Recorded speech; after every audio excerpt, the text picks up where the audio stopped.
passer au chapitre des boucles. Alors, la définition, une boucle est une structure qui permet de répéter les instructions, soit un nombre de fois déterminé, dans ce cas-là, on peut utiliser la boucle for ou bien for each, ou bien un nombre de fois dépendant d'une condition. Dans ce cas-là, on peut utiliser la boucle do, while et la boucle while. Ça, c'est pour, bien sûr, la définition. Alors, la syntaxe, comment? On va commencer, bien sûr, par la boucle for. Donc, la boucle for, vous avez la syntaxe for. La variable $VC égale à VI. OK? Alors, $VC, bien sûr, ici, c'est une variable, c'est ce qu'on appelle la variable de contrôle de la boucle. C'est elle, bien sûr, qui va prendre la valeur initiale pour arriver à la valeur finale. Ça nous donne, bien sûr, la répétition d'un ensemble, c'est-à-dire d'un ensemble d'instructions selon le nombre de fois déterminé, selon, bien sûr, la valeur initiale et la valeur finale.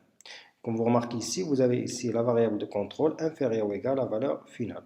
Ensuite, vous avez $VC++, c'est-à-dire, ça, c'est ce qu'on appelle le système d'incrémentation de la boucle. Donc ici, $VC++, c'est ce qu'on appelle incrémentation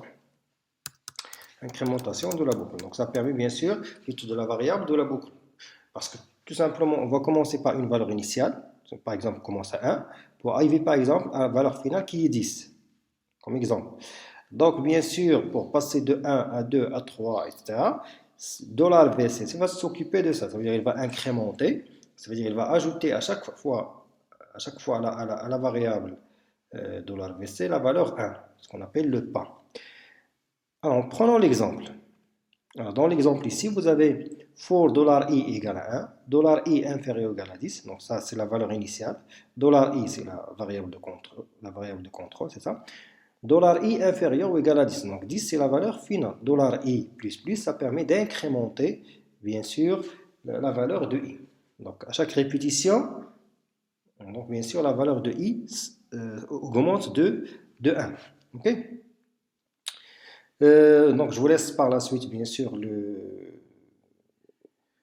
soin de faire, d'exécuter l'exemple, ok, dans le navigateur. Alors, ici, on va essayer, bien sûr, de faire l'exercice suivant. On va essayer de créer un script PHP qui permet de créer 3 listes d'un formulaire pour une date de naissance. Alors, liste 1, c'est la liste des jours. Donc, les jours, on va de la valeur 1 jusqu'à 31. Okay. La liste 2 contient les mois, donc de 1 jusqu'à 12. Et la liste 3 pour les années, on va aller de 2020 jusqu'à 1900. Ok, donc je vais lancer map.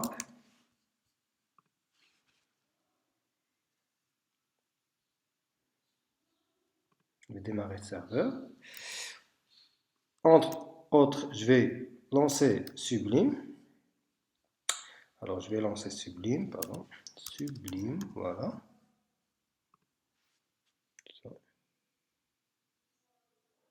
Voilà. Donc, je vais enregistrer le fichier. Depuis le départ, c'est mieux. Alors, nous allons dans le dossier plutôt du serveur. Pardon. Alors, nous allons dans... on va prendre par exemple ici PHP Lessons. On va mettre ici par exemple. Attends, je vais créer un dossier d'abord, un dossier que je vais appeler TP boucle. Ok. Donc je vais mettre ici par exemple TP1.php.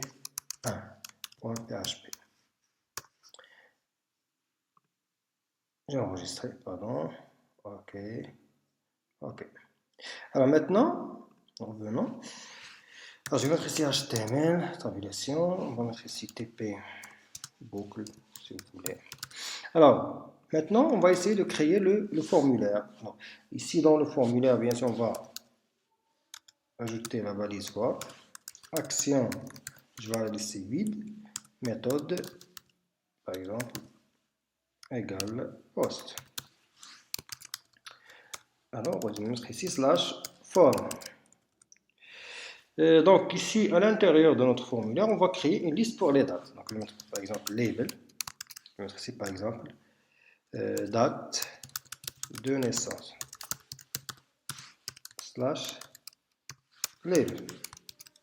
Alors, on a dit qu'on va utiliser la boucle for pour, bien sûr, afficher, créer des listes, ok, 3 listes.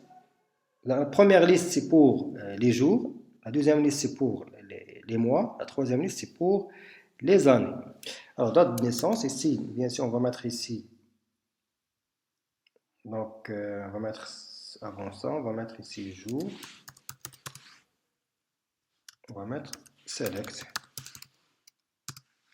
name, égale jour, ok, slash select.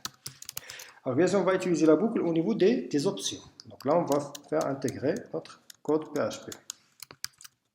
Mettre ici echo, tout simplement. Mettre ici option, value égale. Alors ici, pour les mois, normalement, on doit commencer à partir de la valeur pour les jours, oui, de 1 jusqu'à 31. Donc, option value égale. Alors, ici, bien sûr, on aura besoin d'une boucle. On va utiliser la boucle for. $i égale à 1. On va commencer avec la valeur 1. $i inférieur ou égal à 31, bien sûr. $i plus plus. Je vous les accolade. Je fais rentrer ça ici. Voilà. Ensuite, on va mettre ici echo option value. Alors, on aura besoin, bien sûr, de la valeur ici. On va mettre $i. La valeur du jour qui sera bien sûr envoyée. Ensuite, on va mettre ici bien sûr $i à l'intérieur point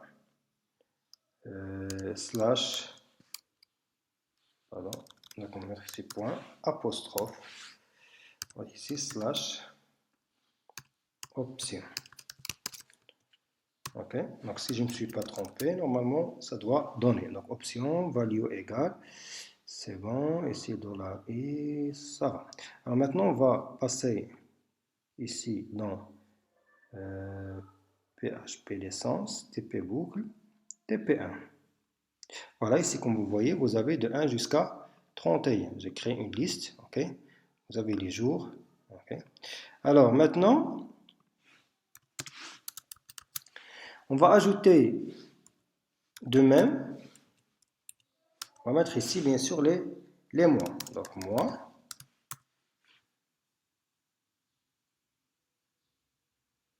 Mois. Alors, on va faire la même chose, la même boucle. On aura la même boucle toujours. Mais bien sûr, on doit fermer ici, pardon, slash select. Je vais faire les mois. Ensuite, je vais créer ici select.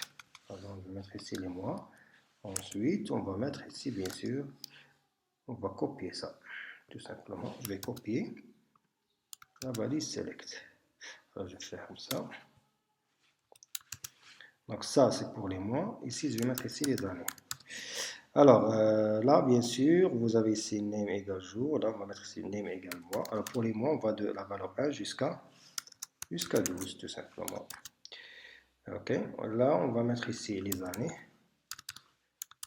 Ok, donc les années, normalement, on va de la valeur, si on vient dans l'exercice, de la valeur 2020 à 1900.